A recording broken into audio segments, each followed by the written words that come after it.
Salut tout le monde, c'est Zefo, bienvenue pour cette nouvelle vidéo. Aujourd'hui on va apprendre à créer une miniature pour YouTube grâce à Photoshop. On va apprendre à passer de ça à ça. Cette création était pour le youtubeur Almin pour une de ses vidéos sur le jeu Minecraft. Sa chaîne et toutes les images que vous me verrez manipuler seront dans la description pour que vous puissiez vous entraîner en suivant ce tuto.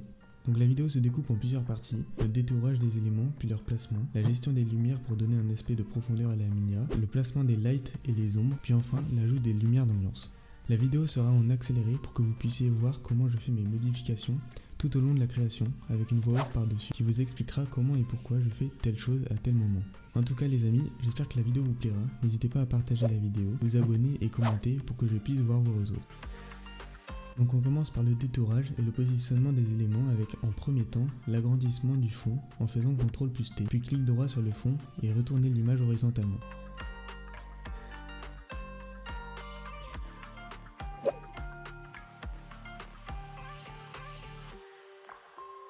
On détourne le sujet, en l'occurrence Almin, avec l'outil de sélection d'objets, puis on clique sur sélectionner un sujet, ça va le détourer automatiquement.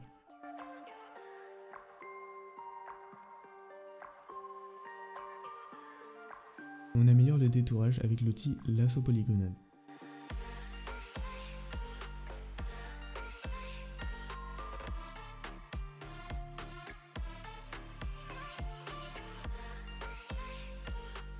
Puis je l'ajuste à l'image.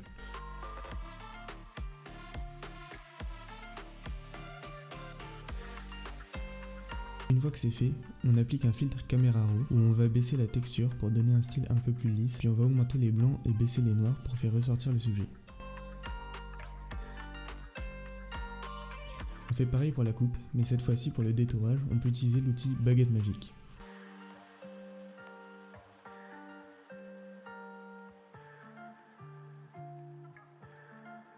Pour mieux incruster la coupe avec Almin, je décide de recadrer le bras en le détourant puis en le dupliquant sur un autre calque pour pouvoir le manipuler sans toucher le véritable calque pour faire en sorte que la coupe soit en appui sur le bras. On va faire la même chose avec le bloc de terre, les lianes et les feuilles, sauf que pour ces dernières, on va devoir les détourer sur le fond de la minia.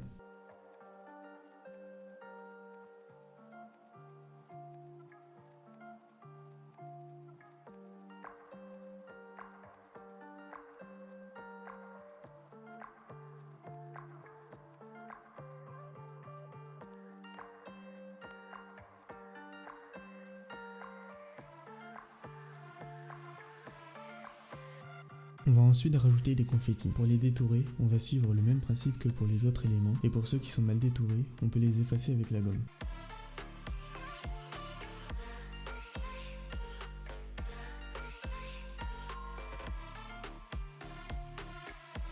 Puis on ajoute un dégradé de jaune en faisant un double clic sur le calque, puis incrustation en dégradé, pour donner un aspect un peu doré au confetti. On va ensuite en rajouter au premier plan, en les détourant avec l'outil lasso, puis en les modifiant en faisant CTRL+T et transformation libre en haut de la page.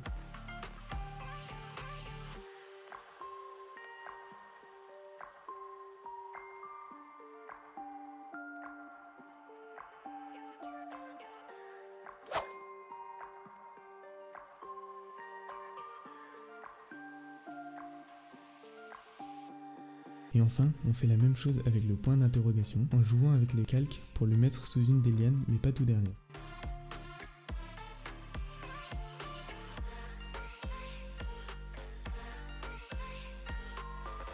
Maintenant qu'on a détouré et mis en place tous les éléments, on va pouvoir modifier leur aspect grâce à différents réglages. Par exemple, avec le point d'interrogation, on va lui ajouter une balance des couleurs pour qu'il se rapproche des couleurs de la coupe que l'on va améliorer avec l'effet teinte et saturation, puis luminosité et contraste. Mais je me suis dit que le point d'interrogation avait trop de reflets, donc on fait un nouveau calque que l'on applique au calque inférieur en appuyant sur Alt plus clic gauche tout en visant au milieu des deux calques pour pouvoir colorier d'une couleur sombre par-dessus les reflets sans pour autant dépasser.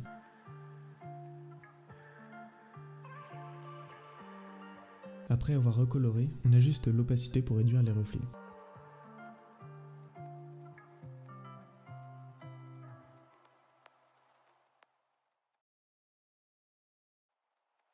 Après ça, on peut passer à la gestion des lumières pour donner un aspect de profondeur à la miniature grâce aux effets de niveau qu'on va appliquer au fond et aux lianes. Donc on ajoute un effet de niveau sur le fond, puis on ajuste le niveau avec la barre pour rendre l'image plus claire. Pour donner de la profondeur, on va prendre la gomme et se mettre sur la couleur blanche, puis on va gommer tout ce qui est en premier plan. Comme ça, le premier plan a une couleur normale et le second plan a une couleur plus claire. Maintenant, on va éclaircir l'arrière-plan pour appuyer cet aspect de profondeur en rajoutant encore une fois un effet de niveau, mais cette fois on appuie sur CTRL plus I sur le carré blanc, ce qui nous permet d'éclaircir encore plus l'arrière-plan en gommant avec la couleur noire. Si on va faire des ajustements, on change de couleur et on repasse là où on veut.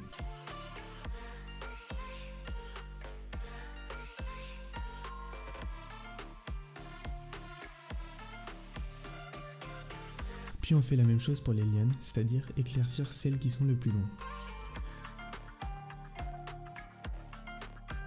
Pour faire ressortir encore plus Almine, je décide de changer la couleur de son t-shirt en bleu, qui est une couleur complémentaire du jaune que l'on retrouve beaucoup sur la miniature. Pour cela, je détourne son t-shirt que je mets sur un nouveau calque et je le recadre avec l'image.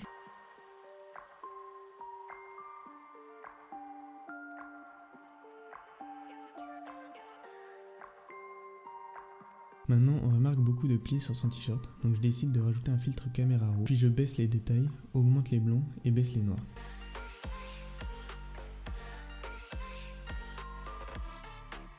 Et grâce à l'outil doigt, je retire les écritures de son t-shirt.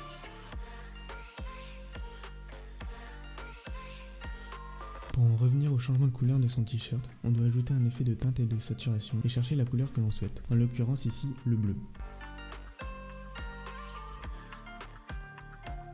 Maintenant que cette partie est faite, on peut passer à l'ajout des lights et des ombres. Pour ajouter les lights, on ajoute un effet couleur unie de la couleur qui se rapproche de la lumière principale. Pour le cas de notre miniature, la lumière principale sera un bleu très clair car elle se trouve dans les ciels en haut à gauche. Donc sur les éléments, les lights seront disposés sur le côté de la lumière. Après avoir choisi la couleur, on refait CTRL plus I sur le carré blanc, puis on peint approximativement les lights sur tous les éléments.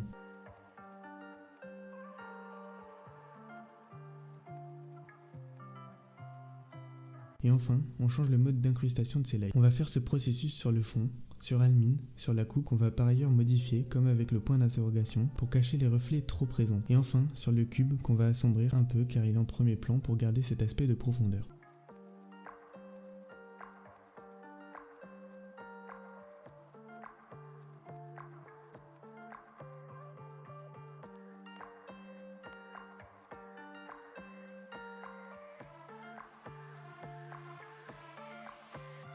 On passe maintenant au placement des ombres. Sur cette miniature, j'en ai fait qu'au niveau de la coupe pour améliorer l'incrustation avec le bras d'Almine. Mais j'aurais pu en faire beaucoup plus pour assombrir les endroits où la lumière principale ne passe pas du tout. Donc pour faire ces ombres, on fait un nouveau calque, puis on peint en noir avec un pinceau d'une faible dureté là où il en faut.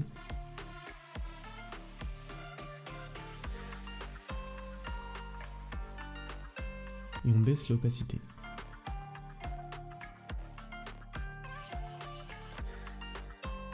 J'éclaircis le côté gauche des feuilles car en les ajoutant à l'image on les a retournées, ce qui nous donne un côté sombre du côté de la lumière principale, ce qui est illogique, et pour cela on fait le même principe que pour les ombres mais cette fois avec une couleur blanche.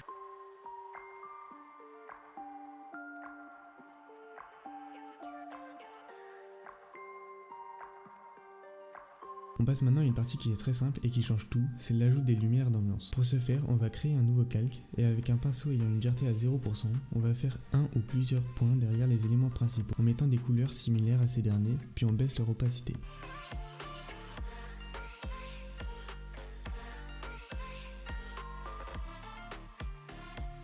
Enfin, la meilleure partie de cette vidéo, c'est l'ajout de l'effet teinte et saturation au-dessus de tous les calques. En augmentant le contraste et un peu la luminosité, on obtient un résultat avec des couleurs largement meilleures. Puis j'ajoute de nouveau un filtre caméra raw sur Almine, car je trouvais qu'il ne ressortait pas assez. Donc pour ça, j'augmente les blancs et je baisse les noirs.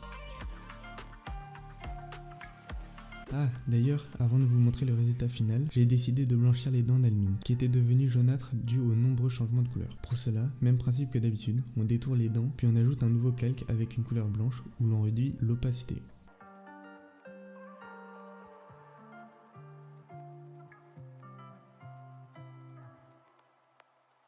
Et maintenant, je vous laisse sur le résultat final et je vous dis à une prochaine vidéo. Ciao ciao!